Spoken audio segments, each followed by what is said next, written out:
Coffee Break German Season 2, Episode 30.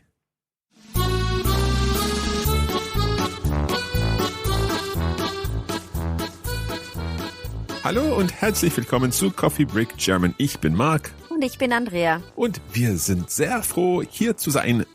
Ja, genau. Once more for another episode of Coffee Break German. This is lesson 30 and we're doing something of a review of what we've been learning in the past 9 lessons from 21 up to 29. And I don't know about you, but I think this is some really tricky but really interesting stuff.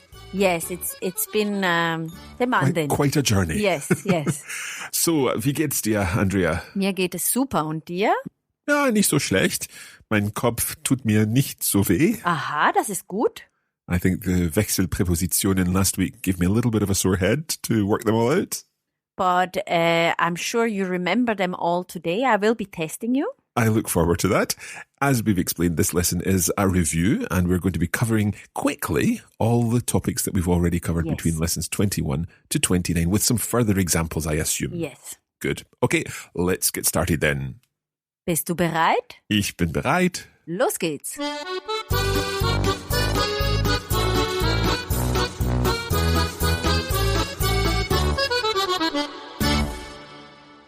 Ja, Marc, heute müssen wir mal alles wiederholen, was wir in den letzten Lektionen lernen durften. Unsere Zuhörer und Zuhörerinnen mussten sich ja richtig anstrengen. Wir haben viele Themen angeschaut. Okay, just hold it there. Can you go through that again and I'll just make sure I've understood all of this. Heute müssten wir mal alles wiederholen, was wir in den letzten Lektionen lernen durften. So today we've got to once again repeat everything that we have in the last lessons been able to learn. Or been able to learn. The literal translation would be been allowed to learn, and that for us in a German speaker that's how we would say this. Yes. Okay. Go on to the next part. Unsere Zuhörer und Zuhörerinnen mussten sich ja richtig anstrengen. Anstrengen is... to make an effort. Ah, right. Okay. And so there we've got a reflexive verb. I see what you're doing here. You've got lots of different things we've covered. We've talked about modals there. Yeah. So our listeners really need to make an effort. Had to make an effort. Oh, had to make, Mussten, of course. Yeah. In the past 9 lessons. Wir haben viele Themen angeschaut. Right, so we've looked at lots of different topics and there we've got a perfect tense. Yes, so do you remember the topics? Some of them. Give us a review. Okay. Auf Deutsch. Auf Deutsch, natürlich. Modalverben in der Vergangenheit. So modal verbs in the past. Nebensätze mit als. Nebensätze are subordinate clauses with als, okay. Possessivpronomen. Possessive pronouns. Vokabular für Familienmitglieder. So is that the vocabulary for the words for family members? Yes. Reflexive Verben im Präsens und im Perfekt. Reflexive verbs in the present and the perfect. Die Reihenfolge der Adverbien in der Verbklammer. Is the Reihenfolge word order? Yeah. Okay, so the word order of adverbs in the Verbklammer. Yeah, I think this was your favorite topic. Yeah, yes? Undoubtedly. Sollen und sollte. So the two words sollen and sollte used differently. Relativsätze und zu guter Letzt die Wechselpräpositionen. So we had relative clauses and then, what did you say? Zu guter Letzt. Last but not least. Ah, that's nice. Zu guter Letzt. What does Letzt mean? At the end. At the end. Okay, so as the good ending or something like that? Yes. Die Wechselpräpositionen. So these prepositions which sometimes take the dative and sometimes take the accusative. Mm-hmm. Right. So, Andrea, I assume that we're now going to go back through and give a quick review of these different topics. So let's go back and start with modal verbs, I think. Yes. So we looked at modal verbs in the past. And the modal verbs are müssen, dürfen, können, to describe rules and regulations. And we used them in the past. Okay. And in order to do this, we used subordinate clauses starting with als. So als is a word that is when, but in the But past. in the past, yep, I remember that. So when I was younger or when I was Genau. 17 and so Yes, on. and we use als for when. And also we used some adverbs of time, such as früher, Yeah, in the in the past, past, vor 10 Jahren, 10 years ago, im 19. Jahrhundert, in the 19th century. and so Okay. on. Okay, what about giving us a couple of examples? Genau. Als ich 10 war, musste ich täglich Hausaufgaben machen. So when I was 10, I had to do homework every day. Ja, genau, super. Okay. Vor 1000 Jahren konnten die Leute nicht fernsehen. So we have to be careful with that one because we immediately think of for 1,000 years, but it's not 1,000 years, it's 1,000 years ago. Genau, So 1,000 years ago, people couldn't watch television. genau. Okay, Now I have a few questions for you, Mark. bitteschön. Konntest du schon gut Klavier spielen, als du ein Kind warst? Also als ich vielleicht 10 oder 12 war, konnte ich schon gut Klavier spielen. Super. Mussten die Schüler vor 20 Jahren in Schottland eine Uniform tragen? Okay, vor 20 Jahren vor 20 Jahren mussten die Schüler eine Uniform tragen.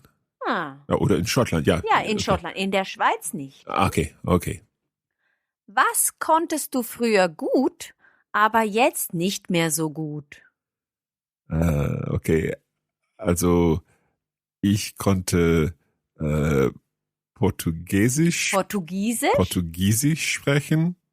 Früher konnte ich Portugiesisch sprechen, aber jetzt kann ich nicht mehr. Ah, jetzt nicht mehr.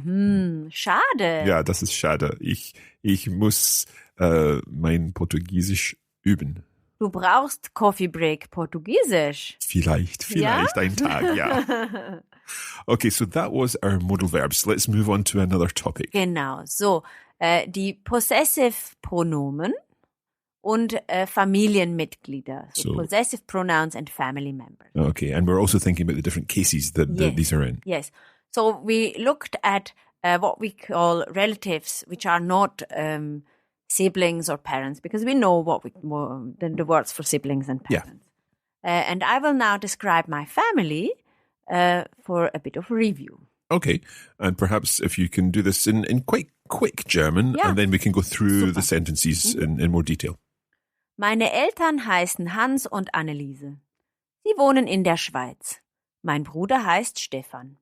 Er ist verheiratet mit Palina, meiner Schwägerin. Da ich keine weiteren Geschwister habe, habe ich keinen Schwager. Aber mein Mann hat einen Schwager, den Bruder seiner Frau.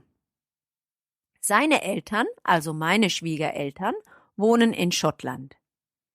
Er und ich haben beide keine Großeltern, dafür einige Tanten und Onkel und natürlich Cousinen und Cousins.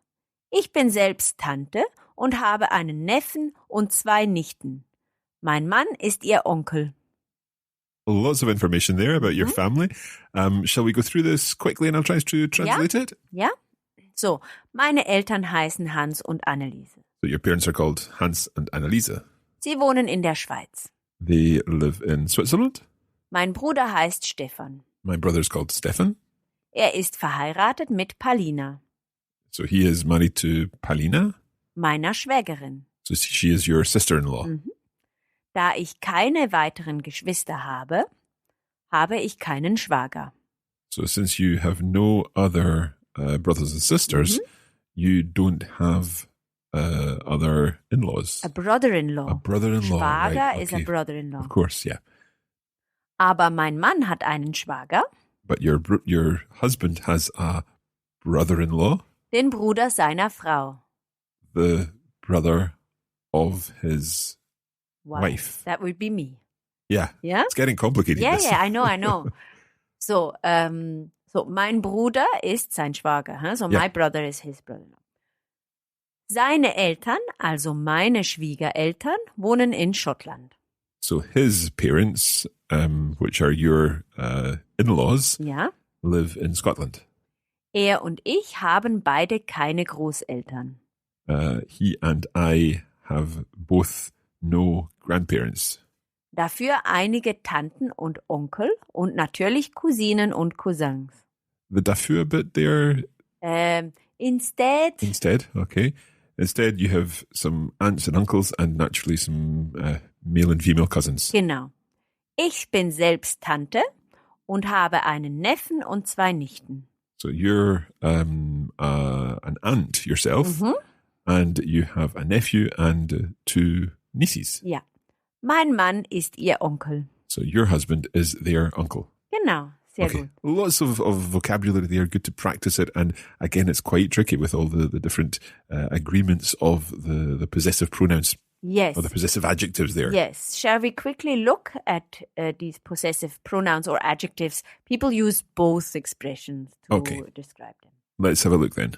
So we have mein, meine, My, dein, deine, your, sein, seine, his, ihr, ihre, her, unser, unsere, our. euer, eure, Tricky one to say. Your plural, ja, ihr, ihre their. und ihr, ihre.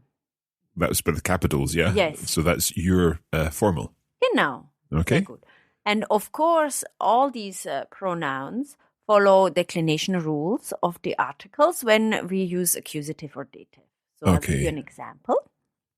Ich habe meinem Onkel ein Buch gegeben. So I gave a book to my uncle. Genau, so it's a nice dative.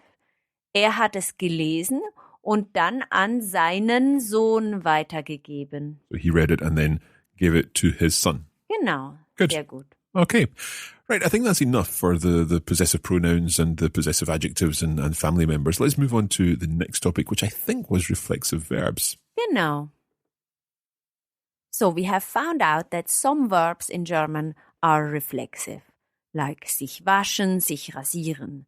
So to wash oneself or to shave oneself. Yep, okay. And that seems quite logical, no? But there are some reflexive verbs where it makes no sense really that they are reflexive. Yeah. For example, sich erinnern, To remember. sich beeilen, I've forgotten that one. to hurry up, Ah, okay, yep. sich entschuldigen, That's to say sorry, to apologize. sich freuen. That's when you're looking forward to something. Genau. So these are reflexive. We just need to know that they are. We can look them up in the dictionary, Okay. etc. Could we perhaps conjugate one of them just Yes, to sure. remind us how the reflexive pronouns go? Let's use sich erinnern. Okay, can I try this? Ich erinnere mich. Du erinnerst dich. Super. Er erinnert sich. Ja. Sie erinnert sich. Ja. Wir erinnern Erinnern. uns.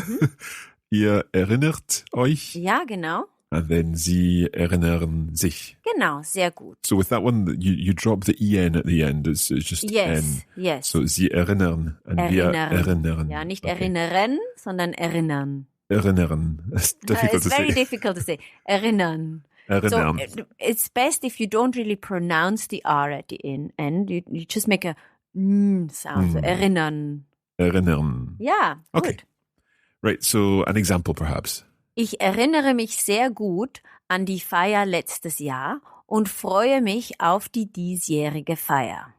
The fire, the It's a festival, the party. a party, Okay, a right. celebration. So I remember very well last year's party, and I'm looking forward to this year's party. Genau, sehr gut. What's the word that you use for this year? Diesjährig. So is that like an adjective for this year? Yes, and because it's die Feier, it's diesjährige. Okay, right. Can I just remind myself of one thing? Sich freuen an something. Is there some situation when you use sich freuen with a different preposition Yes. and it means something different? So we have in our sentence here, we said, ich freue mich auf die diesjährige Feier. So sich freuen auf is to look forward to. Yep. Sich freuen über that's the is one. to be happy about something. Yes, I remember now. Okay. I have an example. Okay. Karin freut sich über ihre gute Mathe-Note. So she's not looking forward to her good marks. She's looking, she's happy about Yes, the she's fact that already she's got... received a good mark and she's happy about it. Okay, let's do some practice of this. Yes, so I have some questions for you. Okay. Marc, freust du dich auf die Sommerferien? Ja, ich freue mich auf die Sommerferien. Worauf freust du dich besonders? Worauf? So, we have our verb to look forward to. Yep. Ja, sich freuen auf. And worauf is my question? So, to what do you look forward to? Right. So could I just say, ich freue mich auf die Sonne? Ja, sehr gut. Okay, Super. I'm looking forward to the sunshine. Yes, genau. So, if we look at worauf, the wo signifies that we ask a question. Ja, we have, ich freue mich auf. Worauf freust du dich? Right. So it's nothing to do with where. No, as such. Yeah, it confusing. might be confusing. The wo is actually what. Right. Okay. Yeah, To okay. confuse us even more. Yeah, Yeah. so, but we can use it with other prepositions too. Right. If we look at sich freuen über, Yep. Then worüber Yeah. freust du dich? So, what are you happy about? Ja, genau. Okay. And if, so Karin would answer, for example, über meine gute Mathe-Note. So she's happy about her good maths results. Genau. And if we look at in, we would ask, worin? Worin? Ja, worin? So give us an example of that. Worin kochst du Spaghetti? Ah, so in what do Ja. you cook spaghetti? In salt water, in Ja, salted water. genau, in Salzwasser. Okay, right. And if we have an, woran erinnerst du dich gern? So, kind of about what do you remember? Happily? Ja. Yeah. So that's sich erinnern an Ja. etwas. Right. Could you say, ich erinnere mich an meine Jugend? Ja, ich erinnere mich gern Gerne. an meine Jugend. So I enjoy remembering back to my Yes, childhood. Yes. And then we have für. Wofür interessierst du dich? So is the expression interessieren sich für etwas. Ja, genau. So I'm interested in something. So what are you interested in? Ja. Für Geografie. Okay, so for in geography. Ja, Okay. genau. Each time you're saying wo, but there's an R in some of these. Yes. This is purely cosmetic because otherwise it would be wo an, wo in, and that sounds Right. really odd for us. So we call a letter like this a Fugen, whatever letter it is, Fugen-R. And the Fugen is the place where your tiles in the bathroom come together. Okay. And you put something in the middle. Right. You put this paste in the middle between your tiles so they come together. Is that grout? Ja, genau. So your R here is a grouting R. Ja, I love it. So is that why don't we do it with wofür? because für starts with a consonant. Of course. And we don't need it. Okay. Wofür already sounds good enough for us. Fair enough. Okay. We've covered a number of things that we've looked at between lessons 21 and 29. I think we're going to take a short break just now, and then afterwards we'll look at Tekamolo, we'll look at relative clauses, and we'll look at the Wechselpräpositionen. Ja, genau, Marc. Aber vergiss nicht, wir müssen noch zu Julia schalten. That's quite right. We still need to speak to Julia. Julia's here for our final cultural correspondence section for Coffee Break German Season 2. We'll explain why at the end of this lesson. But Julia's coming up after the break.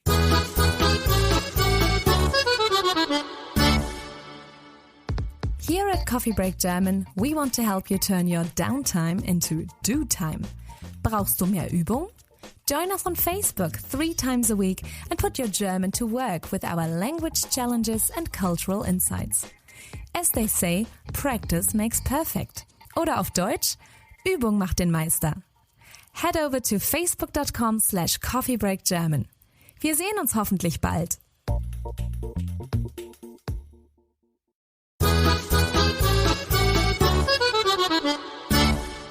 You're listening to Coffee Break German, and today we're taking a run through all of the topics that we've covered between lessons 21 and 29. However, we're also speaking to Julia. Julia, bist du da? Hallo ihr alle. Let's start with a little quiz today. Can you guess what the following names mean? Schneewittchen, Rotkäppchen, Dornröschen. Well, maybe when I say Rumpelstilzchen or Hänsel und Gretel, it gets a bit easier. Richtig! Today I would like to tell you about fairy tales and the brothers Grimm. Did you know that the famous collectors of folk stories, the two brothers Jakob and Wilhelm Grimm, were German? They lived at the end of the 18th and beginning of the 19th century and became famous all over the world for their storybooks. Even though they themselves didn't invent stories such as Cinderella, Aschenputtel, or Snow White, Schneewittchen, they collected these German folk tales from people in their area in central Germany and were the first to write them down and publish them. Of course, they included their own specific way of writing, such as the commonly used Es war einmal, literally, there was one time, better known as Once Upon a Time. Unlike today, fairy tales weren't meant just for children, even though the first volumes were called children's tales. Back in 1812, when they were first published, people criticized them as they didn't regard them as suitable for children. So the two publishers changed the stories through the different editions. For example, they turned the wicked mother of the first edition in Snow White and Hansel and Gretel to a stepmother. Well, if you ask me, that doesn't seem to change a lot, and I still find the stories very scary for kids. Just think of a little girl being eaten by a wolf or two children being kidnapped by a cannibalistic witch. However, when we look at the vast number of Grimm's stories, there are more than 200, we might forget the fact that we have much more to be thankful for when it comes to the two brothers. Jakob and Wilhelm were not only interested in the old folk stories, but the German language itself. With their research about old Germanic languages, they founded the scientific field of Germanistik, German studies, and shaped studies of other languages as well. Jakob Grimm published a book that is still of high significance even today, Die Deutsche Grammatik, the German grammar, dealing with the rules but also the history and development of the German language. Together the brothers also published the Deutsches Wörterbuch, the German dictionary. I think these two historical German figures, so important to the German language, are the perfect way to end our cultural correspondence segments for this season. What do you think, Mark and Andrea? Ja, da stimme ich zu. I totally agree. The Grimms have made a massive contribution, not only to my childhood with their stories, but also to my professional life with their Wörterbuch and essays on German language. Absolutely. Now, as we said, this is Julia's final contribution as our cultural correspondent for this season of Coffee Break German. Ach, schade. I know. Es hat mir wirklich sehr viel Spaß gemacht. Ja, Marc, mir auch. Die zweite Staffel von Coffee Break German hat mir sehr viel Spaß gemacht. I hope that our listeners have enjoyed the different cultural segments, and now they really have no excuse when it comes to knowing what to see, read, drink and eat when in a German-speaking country. I'm looking forward to being involved in more Coffee Break German projects in the future. Wir hören uns hoffentlich bald. Tschüss! And the good news is that I am heading over to Berlin in a couple of weeks' time to work on a new project with Julia. Und ich freue mich sehr darüber. Ja, sehr gut. Und du freust dich auch sehr darauf. Darauf, ja. Worauf freust du dich? Yeah, it's both. Yeah, I'm happy about it and I I'm look looking forward to it. Okay, fantastic. Now, I think we should get back to our list of topics here. Yes. And we promised that we'd look next at Tekamolo. Yeah, which I know is your favorite topic. Absolutely. So what, first of all, does Tekamolo stand for? So, Tekamolo describes our word order of adverbs in the verb Klammer. And te is for tempus, time. So it answers the question, when. Yep. Whereas ka answers the question, why, and it would stand for cause. Cause. Yeah. Mm-hmm. Mo would be mode, modus, and answers the question how. And lo for location answers the question where. So as long as we are answering those questions in that order, even if they don't all appear in the sentence, Yes. then we will have the correct order of our adverbs or adverbial phrases within our structure. Yes, and I have an example. Bitte schön. Ich gehe morgen aus Langeweile mit dem Fahrrad zur Arbeit. So tomorrow you're going out of boredom with the bicycle to work. Yes. and Not a we very good translation there from me. But But we have all four of Tekamolo in there. you've got time, when, tomorrow. Aus Langeweile. Why, Yeah. through Out boredom. of boredom, Yep. ja. Mit dem Fahrrad How, zur Arbeit. where, to work. Okay, Genau, super. let's practice this. So let's practice. And I have sentences with a gap. Okay. And then I give you adverbs or adverbial expressions, which you can put in the right order into this gap. Okay, so let's hear the sentence with the gap first. Franz trinkt Tee. Okay, so we're filling the with Yeah. some adverbs, yeah? So, and our adverbs are wegen der Kälte, im Haus, im Winter. Right. So we need to think once again when, why, how, and where in that order. So can I do this one? Franz trinkt im Winter, wegen der Kälte im Haus Tee. Ja, genau. So Franz trinkt im Winter. when, Wegen der Kälte, why? why, Im Haus, where. Tee. So he's drinking tea at home in the winter against the cold. Because of the cold. Because of the cold. Wegen. Okay, because of the cold. Right. Okay, next one. Okay. Tanja spielt Tennis. And what are the Im Tennisclub. Jede Woche mit ihrer Mutter. So once again, we're trying to think about the questions, answering when, why, how, and where in that order. So when, jede Woche. Ja. Why, we've not got one. How, with her mother. Ja. Where, im Tennisclub. Ja. So Tanja spielt jede Woche mit ihrer Mutter im Tennisclub Tennis. Ja, genau. Sehr gut. Super. Let's do another one. I like these. I now have a different type of exercise. Okay. I will give you a sentence and then I will give you one adverbial expression and I want you to put it into the right place. Right, okay. Let's hear the expression. So, die Expression ist zu Fuß. On foot. And the sentence is, trotz des schlechten Wetters gehen wir heute Abend in die Disco. Is that like saying, in spite of Ja. the bad weather, Ja. we're going this evening to the disco, and you need me to put in zu Fuß in there. So that's Genau. our how.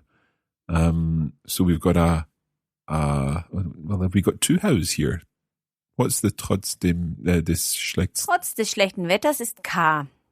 So that's the reason So we've behind already this. taken it out of the Verbklammer, Uh-huh. so you can ignore it. Okay. So we've got a time and a place in here. So we've got a when and a where. So we simply need to put in the how before the where. Ja. So trotz des schlechten Wetters gehen wir heute Abend zu Fuß in die Disco. Sehr gut, super. That first part of the sentence there, Andrea, you said trotz des schlechten Wetters. Yes. There's something funny going on there. It's a genitive. We haven't discussed this Okay. in Coffee Break 1 or 2. Okay. But it's something we can look at in Coffee later Break date. German 3. whenever in the future. Yeah, okay. Well, we'll come across that, but it's a little more rare than the other cases, I guess. Yes, but it's the mark of a true proficient speaker. Oh, right. Something to look forward to Yes. then. Okay. Yes. Let's do one more of these where we're trying to put in our additional adverb there. Yes. So our additional adverb is mit 5 Minuten Verspätung. Right. And our sentence, 3 Uhr fährt der Zug nach Zürich auf Gleis 2 ab. Right. So at 3 o'clock, the train to Zurich is leaving from platform 2. Yeah. And you need us to put in 5 minutes late with a 5-minute delay. Yes. Right. So we need to think about when. We need to think about why. We need to think about how. And we need to think about where. So, is the mit 5 Minuten Verspätung a how? Ja, genau, sehr gut. Right. So, we've got a time, a when, 3 Uhr. Fährt, well, it's out of the verb clamor, 3 isn't Uhr it? is out of the verb yes, clamor, we don't need to worry about that one. So, der Zug nach Zürich, where auf Gleis 2.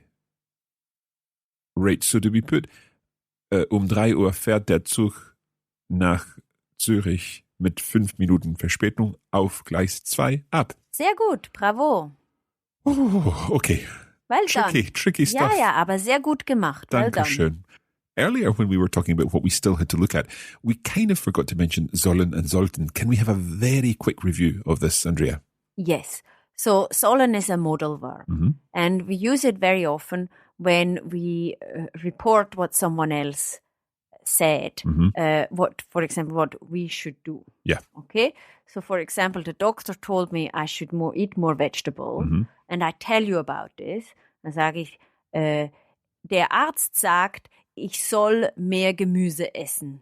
Right, so that's you being given an instruction by your doctor. Yeah, so the doctor didn't use sollen. The doctor said to me, essen Sie mehr Gemüse. Yep. And I report to you, sagte, ich soll mehr Gemüse essen. Yeah, okay, das stimmt. Yeah? We also use sollen when we report gossip, for example. I have an example about a neighbor, because it's always good for gossip. Sie soll ein neues Auto gekauft haben. Right, so there you're saying that apparently they've bought a new car. Yes, so I'm not sure if it's true. That's why I use sollen. Okay, Yeah? Sie soll ein neues Auto gekauft haben. Okay, but then when we talk about sollten, that's different, yeah? Yes, that's more for advice. The doctor could, for example, use sollten if it's not an order, but more a sort of an advice. Sie sollten mehr Gemüse essen. You really should eat some more vegetables. Yes. And that sollten there, when we conjugate it, we're using, I think you said it's both the preteritum and the conditional form. Yes, they're both the same. We wouldn't be able to distinguish them. And when we use sollen as opposed to sollten, that's just the present tense.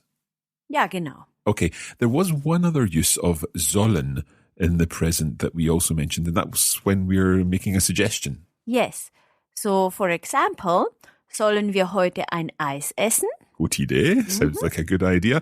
And there we're saying, should we get an ice cream today? Yes. Okay, good. I think we'll leave sollen and sollten. There's not too much more to say about that, but there is a fair bit to say about relative clauses. Yes, so relative clauses, you have them in English, and they add more information about something you mentioned in your main clause. Okay. For example, ich besuche meinen Bruder, der in Japan wohnt. So I'm visiting my brother who lives in Japan. Yeah. You don't need the lives in Japan bit. You can simply say you're visiting your brother, but that's giving extra information. Exactly. And the relative clause begins with a pronoun. And the pronoun is one of our articles. So der, die, das, or die plural. But obviously they also exist in different cases. Of course. So in accusative or dative. For example, ich besuche meinen Bruder, den ich seit 3 Jahren nicht gesehen habe. So I'm visiting my brother, whom I have not seen for 3 years. Yes. Because that's the accusative. He lives in Japan. Yeah, of course. And then, so that was the accusative. And in the dative, ich besuche meinen Bruder, dem ich gestern eine Nachricht auf dem Handy geschickt habe. So there you're visiting your brother. Is that to whom? Yeah. Yesterday I sent a message on my mobile phone. Ja, genau. Okay. So that one there is the dative, and that's dem ich is a masculine, so we use dem. Yes. As the relative pronoun. Okay. Shall we make a couple of practice sentences? Yeah, go on. Philip eats the cake he made this morning. So there you've not even put a that or a which in there in English, which is important to remember because even though it's not there in English, we do need it in German. Yes. So Philip eats the cake that or which he made this morning. Philip isst den Kuchen, den heute Morgen gemacht hat. Ja, genau, sehr gut, super. Okay, try another one. Ina buys the jacket she liked so much. And we use gefallen here. Yeah, and that's going to change the case, isn't it? Ja. So Ina kauft die Jacke, die ihr so gefallen hat. Genau, so the Jacke becomes the subject in the subordinate clause, and that's why the sentence is in the nominative. We'll take your word for it. You know I'm right. I know you're right. Okay, and our final topic that we've covered in this batch of lessons, a very interesting batch of lessons indeed, and that was what we did last time, and our Wechselpräpositionen. Yes. So we looked at some of the prepositions that tell us about location, and they are in, auf, unter, über, hinter, vor, zwischen, neben und an. And these are the prepositions which can be followed by a dative or an accusative depending on the situation. Is that correct? Yes, exactly. And the rule is if we have a verb that says that we have a change of location, then we use an accusative with these prepositions. And if we don't have a change of location, then we use the dative with these prepositions. And I need to stress that this is the rule only for these prepositions. Yep. So we did mention zu, for example, that doesn't fall into these rules. Yes. Okay, we did talk about this in quite some detail last time. So perhaps just a couple of examples will help. Fritz geht morgen in die Schule. So Fritz is going to school tomorrow. Ja. Fritz lernt in der Schule viel. Fritz learns a lot in school. So there the difference is, in the first one, he is going to the school, therefore there is change of location involved, and therefore in that one it is the accusative. And in the second example, he is learning in the school, there's no change of location, and that's why it's the dative with in. Yes, exactly. Okay, we just have time for a couple of translations here. So give us a translation from English into German, please, Andrea. Natalie und Rüdiger like swimming in the lake. Right, so they're not swimming from the river into the lake, they're just swimming in the lake. Yes. Therefore, we need to use the dative. Yes. And the dative would be, are we talking about See or Meer? See. See, Ja. yeah. So Natalie See. und Rüdiger schwimmen gern in dem See. Ja, und Or in dem ist im. Ja? Im, okay. Genau. Natalie und Rüdiger schwimmen gern im See. Okay, let's have one more. Doris has put the vase on the table. It looks good on the table. Okay, what's a vase or a vase? Die Vase. Die Vase, okay. So that would be Doris hat die Vase auf den Tisch gestellt. Okay. And It then- looks good on the table. So when something looks good, es sieht aus. Ja, genau. Es sieht aus. So in this But case, die Vase it's ist sie. Yeah, so die Vase. Sie sieht gut aus. And when it's sitting on the table, that's when we need a dative. Therefore, it must be auf dem Tisch. Super, ja. So, Doris hat die Vase auf den Tisch gestellt. Sie sieht gut aus auf dem Tisch. Very good.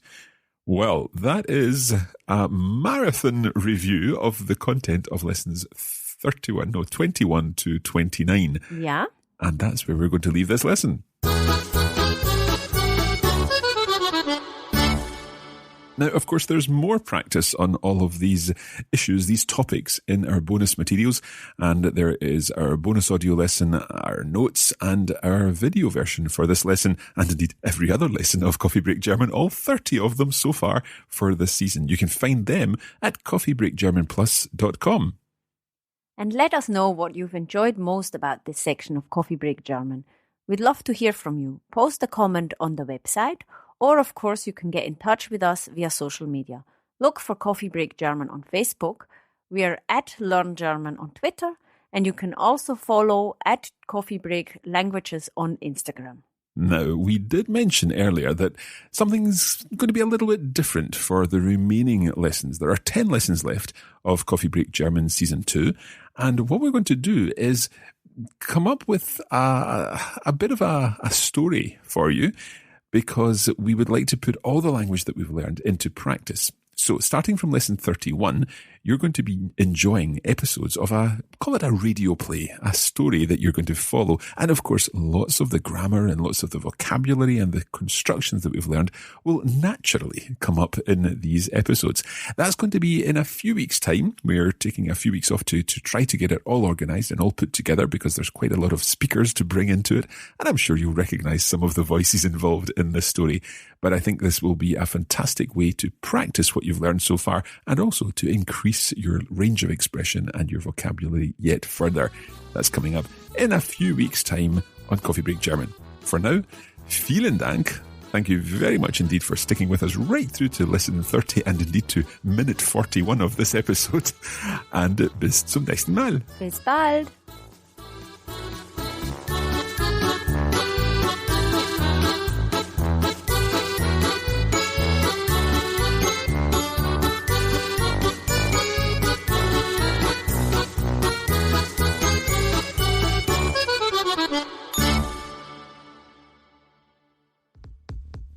You have been listening to a production of the Coffee Break Academy for the Radiolingua Network. Copyright 2017 Radiolingua Limited. Recording copyright 2017 Radiolingua Limited. All rights reserved.